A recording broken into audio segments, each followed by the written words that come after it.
एक महिला के पास एक पालतू सांप था। वह उससे बहुत प्यार करती थी। सांप लगभग 7 फीट लंबा था। एक दिन उसने खाना बंद कर दिया। कई हफ्तों तक सब कुछ कोशिश करने के बाद भी महिला सांप को खाना नहीं खिला सकी। महिला सांप को वेटरिनरी डॉक्टर के पास ले जाती है और उसे पूरी बात बताती है। वेट ने उससे सवाल पूछा, क्या आपका सांप रात में आपके साथ सो रहा है या वास्तव में आपके करीब आ रहा है और खुद को फैला रहा है? महिला ने कहा, हाँ डॉक्टर, हर दिन, और उसके ऐसा करने से मुझे बहुत दुख होता है कि मैं उसकी मदद नहीं कर पा रही हूँ। वेट ने महिला से कहा, मैम, आपका सांप बीमार नहीं है। वह आपको खाने की तैयारी कर रहा है। वह हर दिन आपका आकार माप रहा है ताकि वह जान सके कि उसे कितना बड़ा होना चाहिए। वह खाना इसलिए नहीं खा रहा ताकि उसके पास आपको पचाने के लिए जगह हो। मोरल: असल में ये सांप के बारे में नहीं है, बल्कि उन लोगों के बारे में है जो आपके करीब है। लेकिन है वो एक सांप, इसलिए अपने चारों ओर सांपों को पहचाने। सिर्फ इसलिए कि वे आपके करीब लगते हैं, इसका मतलब यह नहीं है कि उनका इरादा आपको निगलने का नहीं है। एक बार की बात है, 2 बाइकर दोस्तों ने घूमने जाने का प्लान बनाया और अपनी अपनी बाइक लेकर घूमने के लिए निकल गए। लंबा सफर तय करने के बाद वे एक समुद्र के किनारे पहुंचे।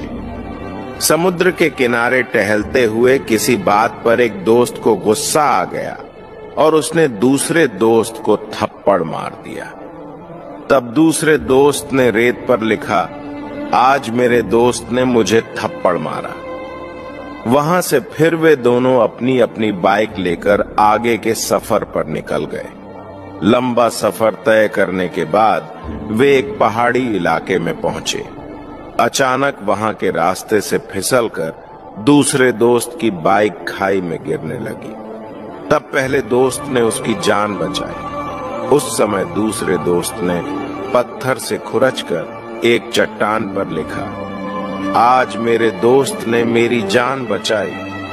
पहला दोस्त हैरान हुआ। उसने दूसरे दोस्त से पूछा, जब मैंने तुम्हें थप्पड़ मारा तब तुमने रेत पर लिखा, और जब मैंने तुम्हें बचाया तब तुमने चट्टान पर लिखा, ऐसा क्यों? दूसरा दोस्त बोला, ऐसा इसलिए क्योंकि मैं बुरी याद जल्द से जल्द अपने दिल से मिटा देना चाहता हूं, लेकिन अच्छी याद हमेशा अपने दिल में संजो कर रखना चाहता हूं। पहले दोस्त ने दूसरे दोस्त को गले से लगा लिया। सीख: बुरी यादें भूल जाइए, अच्छी यादें याद रखिए और किसी का एहसान कभी मत भूलिए। आपने खरगोश और कछुए की कहानी तो सुनी ही होगी, पर पूरी नहीं सुनी होगी। चलो तो आज पूरी कहानी सुनाता हूँ। एक बार एक खरगोश और कछुआ रेस लगाते हैं और खरगोश अपने ओवर कॉन्फिडेंस के चलते सो जाता है और कछुआ रेस जीत जाता है। Moral: slow and steady wins the race. अब इसके आगे सुनो। अब खरगोश को अपनी गलती का एहसास हो जाता है और अपनी गलती ध्यान में रखते हुए वो कछुए को फिर चैलेंज करता है और रेस जीत जाता है। मोरल: गलतियों से सीखो और उससे दोहराव मत। रुको, अभी कहानी खत्म नहीं हुई। अब आगे सुनो। दोनों अपनी अपनी गलती से सीख रहे थे और इस बार कछुआ खरगोश से कहता है, चल एक बार फिर से रेस करते हैं, लेकिन रेस इस बार मेरे डिसाइड किए हुए रूट पर होगी। दोनों रेस शुरू करते हैं, लेकिन थोड़ी देर बाद खरगोश को रुकना पड़ता है क्योंकि बीच में एक नदी आ जाती है। कछुआ धीरे धीरे आता है, नदी पार करता है और रेस जीत जाता है। मोरल: अपनी स्ट्रेंथ के अनुसार अपनी स्ट्रेटजी बनाओ। अब आखिरी पार्ट सुनो। अब दोनों अपनी स्ट्रेंथ को समझ चुके थे। जमीन पर खरगोश के पीठ पर कछुआ और पानी में कछुआ के पीठ पर खरगोश। अब कम वक्त में पूरा रास्ता पार। मोरल कम्पीट नहीं, कोलाबोरेट करो। दोस्त ऐसे बनाओ जिसकी स्ट्रेंथ आपकी वीकनेस हो। इससे आप मोटिवेटेड भी रहोगे और रास्ता भी आसान हो जाएगा। इस कहानी को सुनो, अपनी लाइफ में छोटी छोटी चीजों को इग्नोर नहीं करोगे। एक बार की बात है, दो दोस्त समुद्र के किनारे शंख इकट्ठा करने जाते हैं ताकि वे उन्हें बेचकर पैसे कमा सके। दोनों दोस्त शंख इकट्ठा करने लगते हैं। तभी पहले दोस्त को एक बड़ा शंख मिल जाता है। यह देखकर दूसरे वाले दोस्त को लगा कि उसे तो बड़ा शंख मिल गया और वो उससे ज्यादा पैसे कमा लेगा। अब उसने भी सोचा कि वो भी अब बड़ा शंख खोजेगा। बड़े शंख खोजने के चक्कर में उसे जितने भी छोटे शंख मिलते वो उससे फेंक देता।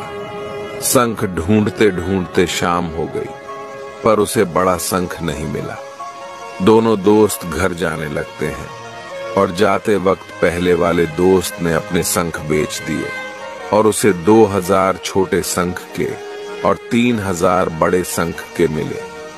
ये देखकर दूसरे वाले दोस्त को दुख हुआ। तभी पहले वाला दोस्त उससे बोलता है, जो तूने छोटे छोटे शंख फेंक दिए थे उसी को मैंने कलेक्ट कर लिया था और इसी की वजह से मुझे इतने पैसे मिले।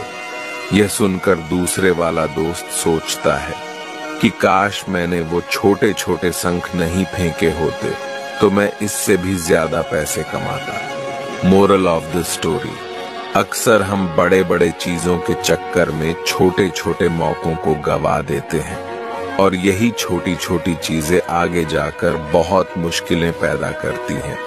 हर छोटी चीज पर ध्यान दो। मेरे कहने का मतलब ये नहीं है कि छोटा सोचो और छोटा करो। मेरे कहने का मतलब ये है कि सोचो बड़ा और उसके लिए हर वो छोटा काम करो जिससे आप सक्सेस पा सके, क्योंकि छोटे छोटे बदलाव ही बड़ी कामयाबी का हिस्सा होते हैं। एक बेटा अपने बूढ़े पिता को शाम के खाने के लिए एक रेस्टोरेंट में ले गया। पिता बहुत बूढ़े और कमजोर थे। खाना खाते समय उनकी शर्ट और पैंट पर खाना गिर रहा था। रेस्टोरेंट में बैठे दूसरे लोग उन्हें घृणा से देखने लगे, जबकि उनका बेटा शांत था। खाना खत्म करने के बाद उसका बेटा, जो बिल्कुल भी शर्मिंदा नहीं था, चुपचाप उन्हें वॉशरूम में ले गया।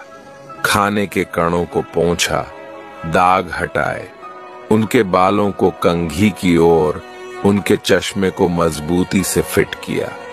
जब वे बाहर आए तो पूरा रेस्टोरेंट चुपचाप उन्हें देख रहा था।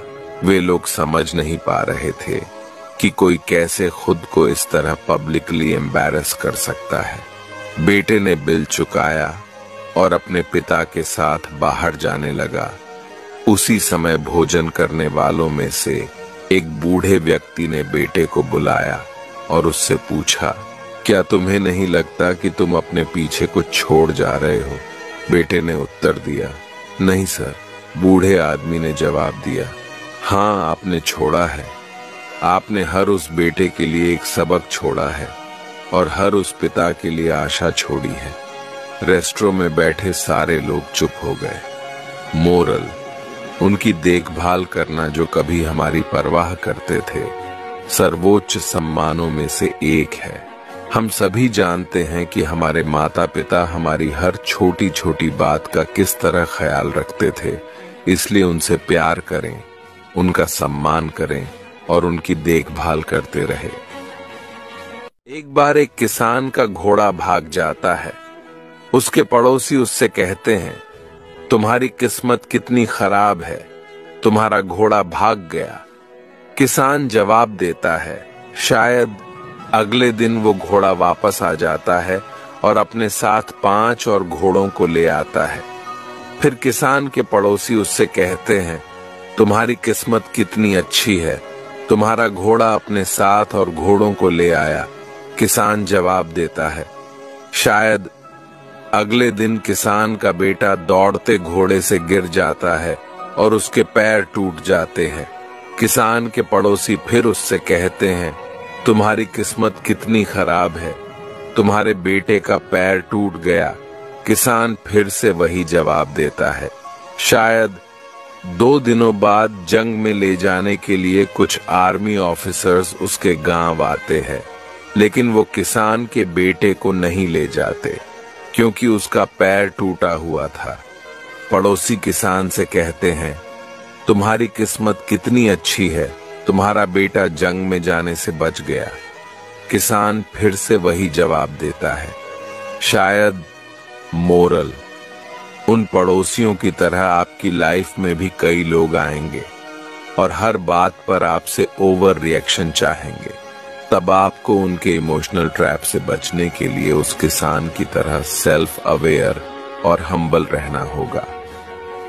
एक बूढ़ा आदमी एक पुराने लाइट हाउस को चलाने का काम करता था, लेकिन लाइट हाउस की लाइट जलाए रखने के लिए उसके पास बहुत ही लिमिटेड ऑयल था। एक दिन उसका एक पड़ोसी उससे थोड़ा ऑयल मांगने आया ताकि वो अपने घर में उजाला कर सके। क्योंकि उस आदमी को किसी को मना और न करना अच्छा नहीं लगता था, उस आदमी ने उसे ऑयल दे दिया। फिर एक रात उससे एक मुसाफिर सफर के लिए ऑयल मांगने आया और उसे भी उसने ऑयल दे दिया। ऐसे ही लोगों को ऑयल देते रहने और मना न करने के कारण उसके पास ऑयल खत्म हो गया, जिसकी वजह से लाइट हाउस की लाइट बुझ गई और उसी रात कई नाव पत्थरों से टकरा गए और इसकी वजह से बहुत सारे लोग मारे गए। ये सब गलत हुआ क्योंकि उस बूढ़े आदमी ने अपना फोकस अपनी प्रायोरिटी से हटाकर दूसरी चीजों में डाल दिया था और वो अपना मेन काम ही भूल गया। मोरल, देखो, उस आदमी की लिमिटेड ऑयल की तरह ही आपके पास भी बहुत ही लिमिटेड टाइम है, इसलिए आपको अपनी प्रायोरिटी सेट करती रहनी चाहिए और लोगों को न बोलना भी सीखना चाहिए और सबसे पहले वही काम करना चाहिए जो सबसे ज्यादा इम्पोर्टेंट हो। एक चिड़िया रोज अपना घोंसला बनाने के लिए तिनके इकट्ठा करती थी और एक शैतान आदमी रोज उस चिड़िया का घोंसला तोड़ देता था। ऐसा कई महीनों तक चलता रहा, परंतु चिड़िया ने घोंसला बनाना बंद नहीं किया। लेकिन उस शैतान आदमी ने आखिर थक हार कर चिड़िया का घोंसला तोड़ना बंद कर दिया और फिर कुछ ही दिनों में चिड़िया ने अपने घोंसले में अंडे दिए, जिनमें से प्यारे प्यारे चिड़िया के बच्चे बाहर आए। उन नन्हे नन्हे प्यारे बच्चों को देखकर वह आदमी भी बहुत खुश हुआ, उनकी देखभाल करने लगा, उनके लिए दाने डालने लगा। एक दिन उसने चिड़िया से पूछा कि मैं तो तुम्हारा घोंसला रोज तोड़ देता था, परंतु तुमने अपना काम करना बंद क्यों नहीं किया? तो चिड़िया ने कहा कि भैया, आप अपना काम कर रहे थे और मैं अपना।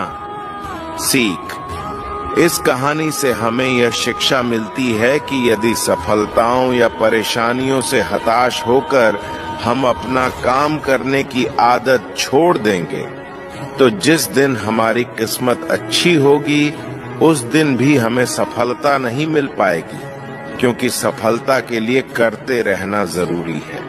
एक दिन एक आदमी ने अपने दोस्तों के साथ जहाज से यात्रा करने का फैसला किया। उनकी यात्रा के बीच में नाव डूबने लगी। सभी ने तैरकर बचने की कोशिश की, लेकिन सभी डूब गए सिवाय एक आदमी के, जो बहते हुए एक द्वीप पर जा पहुंचा। वहां उसने फलों और मछलियां पर जीवित रहने के लिए एक झोपड़ी बनाई। हफ्ता बीत गया, निराशा बढ़ गई। वो हर रात गर्मी के लिए आग जलाता था। एक रात अत्यधिक गर्मी से उसकी नींद खुली। उसकी भूसे की झोपड़ी में आग लग गई थी। वह भगवान पर आरोप लगाते हुए चिल्लाने लगा, मैंने क्या किया है? तुम मुझे इतना कष्ट दे रहे हो। तुमने मुझे मेरे परिवार और दोस्तों से अलग कर दिया और अब तुम मेरी झोपड़ी जला रहे हो। तुम मुझ पर इतनी सख्ती क्यों कर रहे हो? ऐसा जीवन जीने से अच्छा मर जाना बेहतर है। अगली सुबह एक नाव द्वीप पर आई। वह सीधे उस नाव के कैप्टन के पास दौड़ा और उनसे पूछा, कैप्टन, आप यहाँ कैसे पहुंचे? कैप्टन ने जवाब दिया, रात में हमने आग देखी और हमने सोचा कि किसी ने मदद के लिए आग जलाई है। वह आदमी रोने लगा और अपने घुटनों पर गिर गया और भगवान से माफी मांगी और अपने परिवार के पास लौट गया। मोरल: भगवान के पास हमारी समस्याओं को हल करने के कई तरीके हैं। आप भगवान को कोसे नहीं, भले ही आप कष्ट में हो, बस विश्वास और आशा रखें, वह मदद जरूर करेंगे। इस वीडियो को अपने उस खास के साथ शेयर करें जिसको इसकी जरूरत है।